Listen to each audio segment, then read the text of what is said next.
Pope Leo has criticised world leaders for what he called their indifference to migrant deaths and for ignoring the dignity of people crossing borders.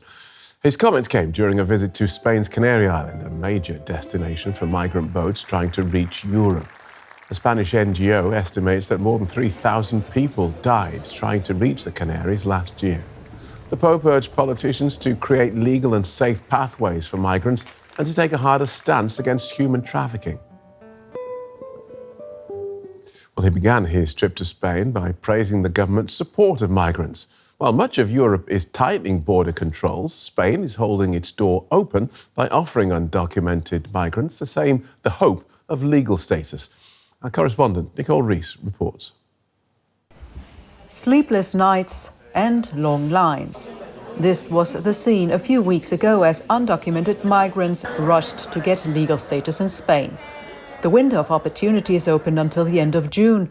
More than 500,000 people could benefit from Spain's mass legalization plan. Luna Jayat has also applied. She's from Argentina and came to Spain 3 years ago. She works informally as an office assistant here in Madrid. It's a life in the shadows. They pay me in cash. I don't have any kind of retirement or social security contributions. I work and I get paid, and that's about it. Now she is waiting for her work permit. A lawyer helped her submit the documents. These past weeks, law firms have been swamped with applications. Applicants don't need a lawyer to submit their papers, but many still want help. Immigration processes are not simple. It's not just the legal aspect, but the entire emotional process a person has to go through. So having this legal assistance that facilitates obtaining legal status in Spain brings them considerable relief. Most applicants are from Latin America or North Africa.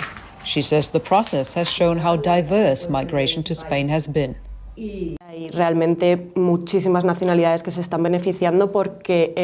There are actually many other nationalities benefiting, because this procedure is accessible to people with diverse backgrounds who, for whatever reason, have become undocumented in Spain after applying for residency. People for whom there is no other way, or this is a simpler way, to legalize their immigration status. So, although these are the most common nationalities, we also have people from India, Russia, other Asian countries, and the United States. For years, Spain's immigration debate has been shaped by scenes like these. Migrants arriving from the African continent via the Canary Islands.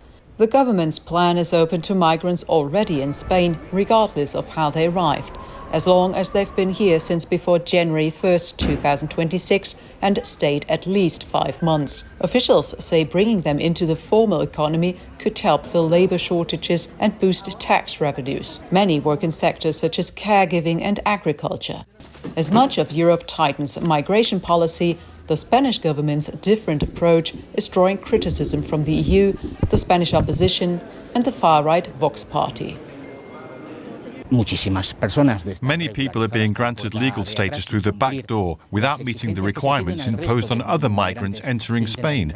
Why are they treated better? Why aren't visas required? Why isn't proof of sufficient financial means required? Why aren't job offers required? It's very serious. This situation is extremely dangerous. Es muy grave, la situación es extraordinariamente peligrosa. They fear that legalizing an estimated 500,000 beneficiaries of the plan could strain healthcare, education and social services.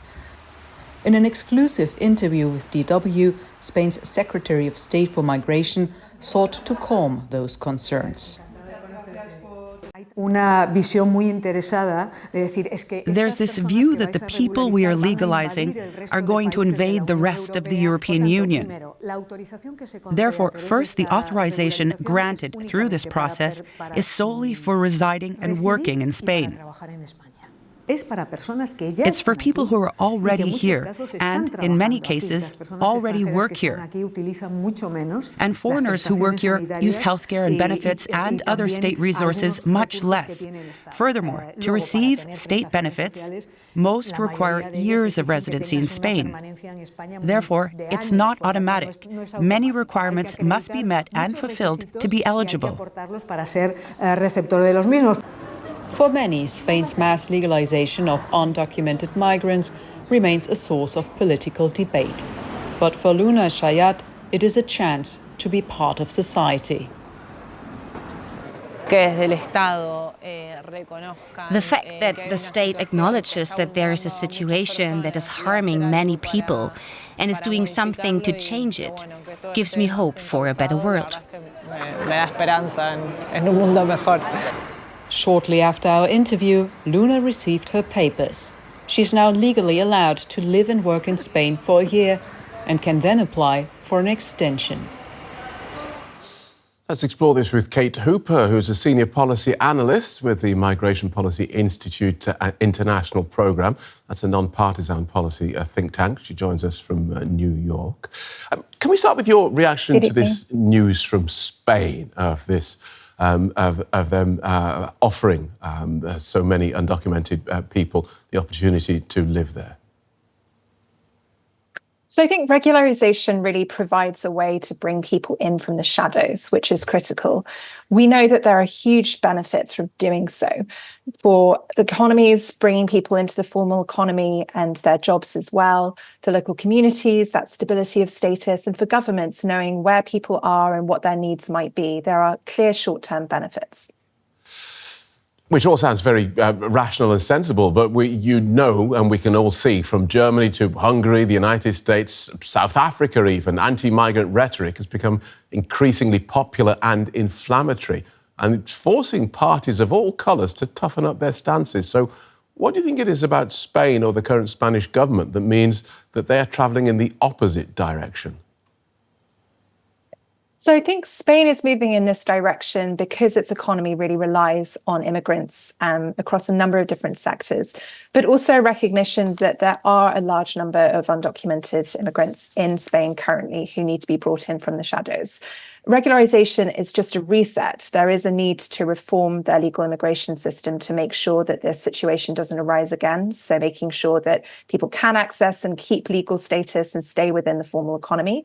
So it's really just a starting point. But I think it's a recognition that there is a need to fix the status for people who are already in Spain, but also make sure that, as Spain struggles to fill these jobs, that immigrants are primed to be able to help with that endeavour.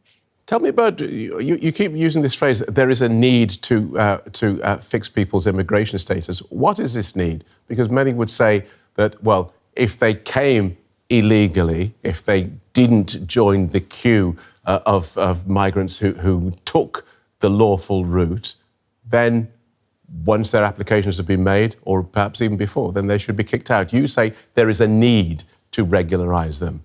Why is there a need for this? So with the regularization campaign, there are eligibility criteria. It's not everyone can apply. You have to meet certain criteria. You have to have security checks and make sure that you don't have a criminal record, for example. But it also reflects the reality that many people do stay. If they don't have legal status, that doesn't correlate with the number of people who ultimately return. There is a gap between... Let me just interrupt you there, because that wasn't my question. My question was, you said there was a need to regularize their presence in the country. Many would say that there isn't a need. There is a need to deal with them properly and get them out. Well, I would say that the reality is that people are here, that having people live in your community without legal status, with all of the vulnerabilities and the instability that that brings about, has real negative consequences for economies and for local communities. There is, of course, a need to return people who aren't, able to stay in the country, who, meet those criteria. But there's also a need to be pragmatic. If you can provide a route for people who meet certain eligibility criteria to get right with the law and access legal status, then that's better than relying on people staying in the shadows for an undetermined period of time. What are the negative consequences of having people living in the shadows? Because many people would argue that the negative consequences of having a significant influx of people who don't speak the language and come from a different culture are evident. There is a strain on housing. There is a strain on education systems. So I don't understand. Explain what you mean when you talk about the negative consequences for society by these people remaining in the shadows, because people will argue that the negative consequences are worse for having them there at all. So when we talk about the negative consequences, I mean, I think that some of these are overblown. When we're talking about the benefits of bringing people in from the shadows, that comes from, having this security of knowing who's in your country and where they are, and, having that visibility as a government. It also comes from the sort of economic and fiscal benefits. I'm going to interrupt you again, only because I asked you specifically about the issue that you brought up. You talked about there being negative consequences for a society of these people living in the shadows. I asked you what those are. Sure. So it's that you are unable to work legally. So you're working under the table. You're getting fewer benefits from that as a result because you aren't paying taxes in the same way. You are getting underpaid, underexploited. That has an impact on local economies. It drives down wages. People are isolated as a result. They're living in the shadows. I think there are lots of negative effects of having a large unauthorized population, particularly one that has no other route to get right with the law. This is happening as the European Union's new migration rules come into force. I'd be interested in your thoughts on that toughening that is happening across the bloc. Sure. So just to give a little bit of context, the European Pact is coming into force this week. And what it's really trying to do is both address kind of gaps in capacity at the European level when it comes to managing migration, and also addressing some gaps in responsibility sharing and solidarity between member states. OK. And you see those changes as being beneficial, as filling those gaps? Sure. I mean, a lot is happening at the national level. Over the last 10 years since the migration crisis, we've seen member states invest a lot of money in strengthening their asylum systems, border procedures, integration programming, and so on and so forth. But there's also some actions that need to happen at the European level to improve how systems work.